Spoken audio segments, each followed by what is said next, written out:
கிறிஸ்துக்கள் பிரியமான தேவனுடைய பிள்ளைகளே, இந்த நாளின் காலை நேரத்தில் இயேசுவின் நாமத்தினால் உங்களை அன்போடு வாழ்த்துகிறேன்.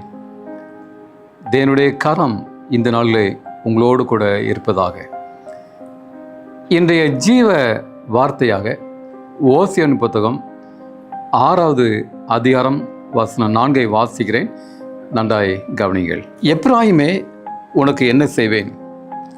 யூதாவே, உனக்கு என்ன செய்வேன்? உங்கள் பக்தி காலையில் காணும் மேகத்தைப் போலவும் விடியற் காலையில் தோன்றும் பனியைப் போலவும் ஒளிந்து போகிறது. எனக்கு அன்பான தேவனுடைய பிள்ளைகளே, ஒரு அருமையான ஜீவ வார்த்தையை வாசிக்க கேட்டோம்.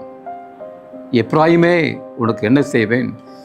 யூதாவே, உனக்கு என்ன செய்வேன்? இந்த இடத்துல உங்கள் பெயரை வைத்து நீ வாசித்து பாருங்கள். எப்ராயிமே, உனக்கு என்ன செய்வேன்?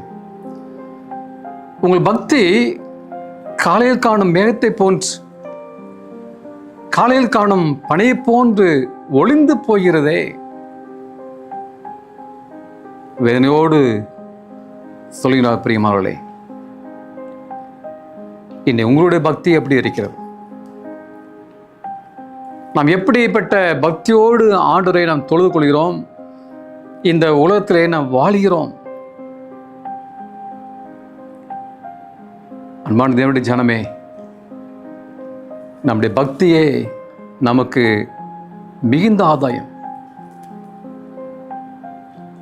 நமக்கு எவ்வளவு ஆதாயங்கள் இருக்கலாம், ஆனால் மிகுந்த ஆதாயம் நம்முடைய பக்தி தான். நம்முடைய பக்தியோடு நம்முடைய பிள்ளைகளை நாம் வளர்க்க வேண்டும்.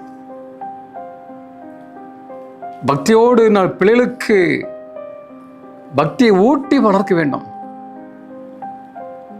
இந்த பக்தியற்ற உலகத்திலே நம்முடைய பிள்ளையோட உள்ளத்திலே ஒரு பக்தி இருக்குமானால் பிள்ளைகளை எப்படியாவது பிழைத்துக் கொள்வார்கள், நன்றாய் வாழ்வார்கள். இந்த அநேக பிள்ளையுடைய வாழ்க்கையிலே, கிறிஸ்தவ பிள்ளையுடைய வாழ்க்கையிலே பக்தி இல்லை. எனவேதான் அந்த பிள்ளை துன்மார்க்கமாய் போகிறது. ஏன் இன்னைக்கு துன்மார்க்கர்கள் மீண்டு போகிறார்கள் என்றால் உள்ளத்திலே பக்தி இல்லை. எனவேதான் இன்னைக்கு பிள்ளைகள் துன்மார்க்கமாய் ஜீவனம் செய்கிறார்கள். பிரியமானவர்களே, பக்தியோடு ஆலயத்திற்கு நான் வர வேண்டும், பக்தியோடு வர வேண்டும். ஏன் ஆலயத்தில் பிரச்சனை? உள்ளத்தில் பக்தி இல்லை. பக்தியோடு ஆண்டவரை தொழ வேண்டும், பக்தியோடு வேதத்தை வாசிக்கணும். எதை செய்தாலும் நாம் பக்தியோடு வாழ வேண்டும். பிரியமானவர்களே, மேகம் எப்படி ஒளிந்து போகிறதோ, எப்படி பனி ஒளிந்து போகிறதோ, அதே போன்று உங்கள் பக்தி ஒளிந்து போகிறதே என்று ஆண்டவர் வேதனையோடு சொல்றார். பிரியமானவர்களே, இந்த கால நேரத்தில் சிந்தித்து பாருங்கள். இது என்னுடைய பக்தி எப்படி இருக்கிறது? உங்களுடைய பக்தி வாழ்க்கை எப்படி இருக்கிறது? சிந்தித்து பார்ப்போம்.